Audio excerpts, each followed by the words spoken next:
La République du Congo, terre d'une espérance nouvelle. Incubateur d'un leadership continental, porteur d'un développement économique et social. Loin des paradigmes dictés et du prisme déformant de l'extérieur, le Congo se reconstruit, se consolide, se projette grâce à ses forces vives, ses fils et filles qui ont définitivement tourné le dos à la violence, à la guerre, à l'ethnocentrisme, pour céder le pas à une volonté commune plus forte d'édification nationale. L'histoire moderne de cet état majeur de la géopolitique d'Afrique centrale, qui célèbre en 2015 ses 55 ans d'indépendance, n'aura pas été linéaire. Le Congo revient de loin. Abonné à un cycle infernal d'instabilité politique, le Congo présentait à la fin des années 90 un visage défiguré par des guerres civiles à répétition, avec un tissu économique et social en lambeaux. 15 années de gouvernance sous-tendues par le programme intérimaire post-conflit 2000-2002, la Nouvelle Espérance 2002-2009 et le chemin d'avenir 2009-2016 du président Denis Sassou Nguesso auront permis une relance, une modernisation et une restructuration profonde de l'économie congolaise. Un programme de société qui a su imprimer un élan nouveau au Congo. Mercredi 12 août 2015. Une date à marquer d'une pierre blanche dans l'histoire des institutions du pays. À 3 jours de la célébration de la fête nationale, le palais des congrès de Brazzaville accueille un hôte de marque. Le président Denis Sassou Nguesso s'y rend pour délivrer son message sur l'état de la nation devant le Parlement réuni en congrès, conformément à l'usage consacré par l'article 85 de la Constitution congolaise.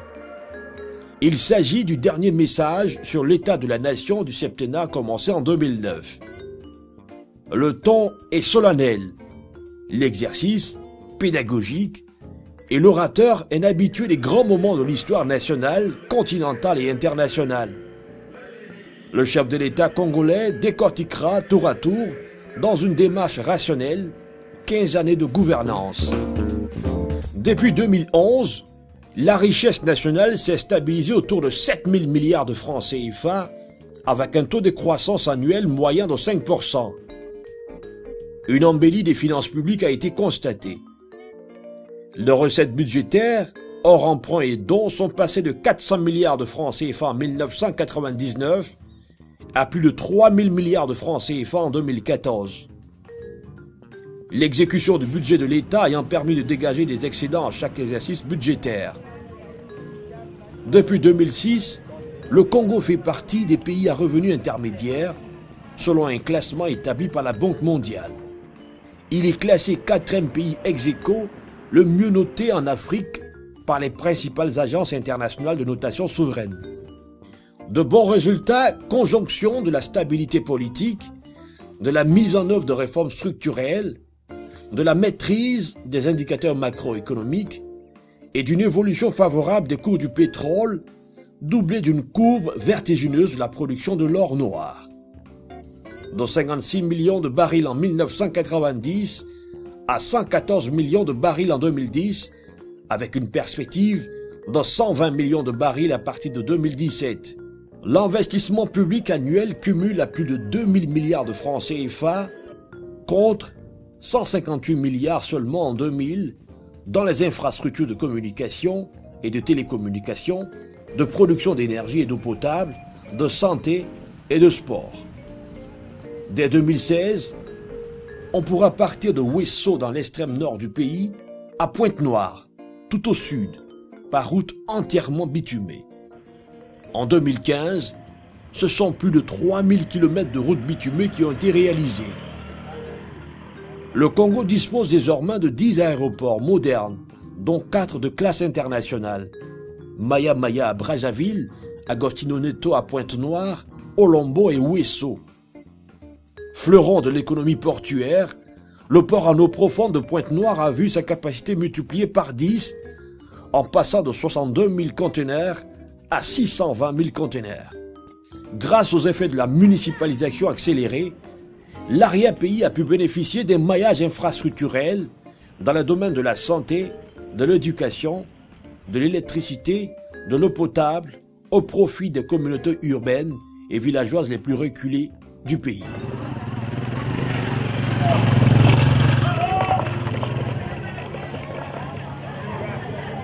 L'amélioration des conditions sociales des Congolais et la redistribution de la richesse nationale restent une préoccupation de premier plan. Ainsi, en ajoutant la prime générale de transport de 10 000 francs CFA par agent, le fonctionnaire le moins bien payé au Congo percevra à partir de 2016 un salaire mensuel de base de 120 825 francs CFA. La refondation de la sécurité sociale est d'actualité avec la création des nouveaux régimes de la famille et de l'enfance en difficulté et de l'assurance maladie universelle. Avant leur effectivité, l'État congolais s'est engagé dans une panoplie de projets sociaux destinés à soulager les souffrances des populations les plus démunies. Le leadership continental du Congo s'est exprimé brillamment sur le front diplomatique dans sa contribution à la résolution de plusieurs crises en Afrique. Sao Tomé et Principe en 2005, le Darfour en 2006, entre le Tchad et le Soudan en 2007, la Côte d'Ivoire entre 2007 et 2009, la Libye en 2011, l'Est de la République démocratique du Congo et la Centrafrique en 2013. Des résultats probants dans divers domaines de souveraineté qui forcent l'admiration, mais devant lesquels le président congolais garde le triomphe modeste. Ne nous méprenons donc pas. Nous n'avons nullement pensé ni dit que nous avons tout fait, tout réussi, et qu'il n'y a plus rien à faire. Beaucoup, assurément, reste à faire, même ce qui a déjà été fait comporte sans doute quelques faiblesses et imperfections. Il nous appartient à nous tous de les corriger. Le but que nous poursuivons, c'est-à-dire notre développement, est de plus en plus sûr, de plus en plus évident. Je n'ai aucun doute. Nous y parviendrons, à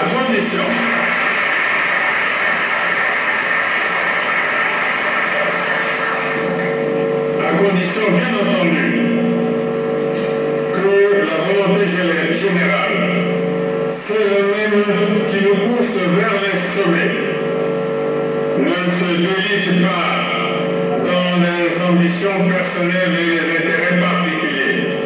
Que la paix, la sécurité et la stabilité ne soient perturbées sous aucun prétexte.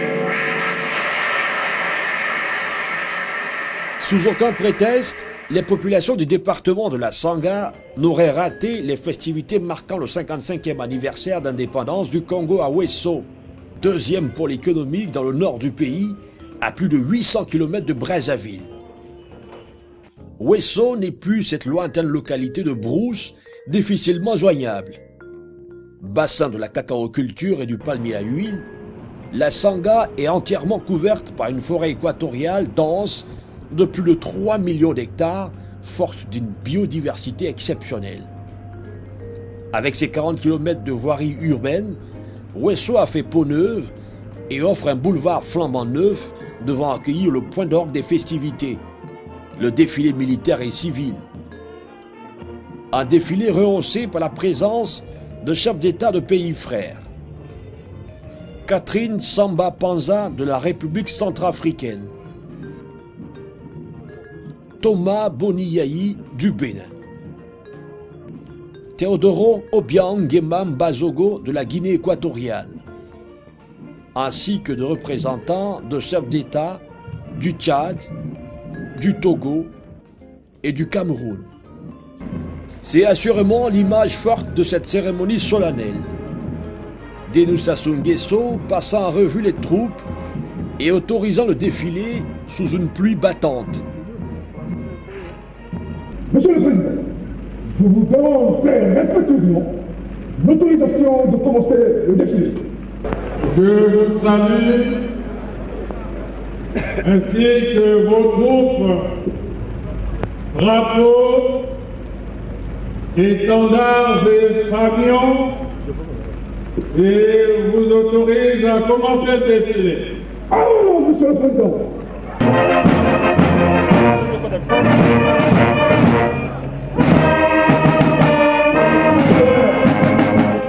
Un acte d'une haute portée symbolique qui achève de convaincre sur la grande culture militaire et étatique du chef suprême des armées congolaises.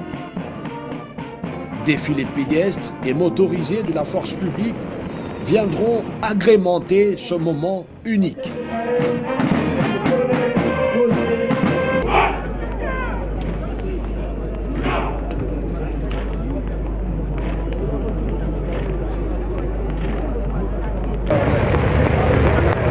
Nous sommes toujours avec les motocyclistes de la direction générale de la sécurité pénitentiaire. Les forces vives du pays n'ont pas voulu se faire compter cette célébration malgré une pluie diluvienne de type équatorial. En carrés joyeux et teintés de couleurs chatoyantes, les différentes composantes de la société congolaise ont marqué leur attachement à la nation. À propos des ambulances, nous aimerions saluer particulièrement la Fondation Génération à venir qui, comme dans tous les départements, a respecté sa promesse, celle qui consiste à faire des dons d'ambulance à tous les districts. 55 ans d'indépendance pour un Paris porté par un chemin d'avenir qui appelle au bon sens de tous les Congolais. Chaque Congolais commence à réaliser la portée et l'importance de la paix pour le pays. Et j'encourage les Congolais à considérer la paix comme étant un élément cher pour notre développement. Et que les Congolais ne se mettent pas dans nos erreurs du passé. Et je m'adresse particulièrement à la jeunesse qui généralement paie le lourd tribut des turpitudes politiques. Pour nous, il n'y a pas de place au Congo pour la violence, il n'y a pas de place au Congo pour l'aventure. Après tant d'années de paix, ce serait un gâchis de voir le Congo repartir dans des conflits du passé. Et le Congo a beaucoup à donner. Nous avons cette terre en partage et cette terre a beaucoup à nous donner. Et nous disons aux Congolais de rester ensemble et de partager ensemble.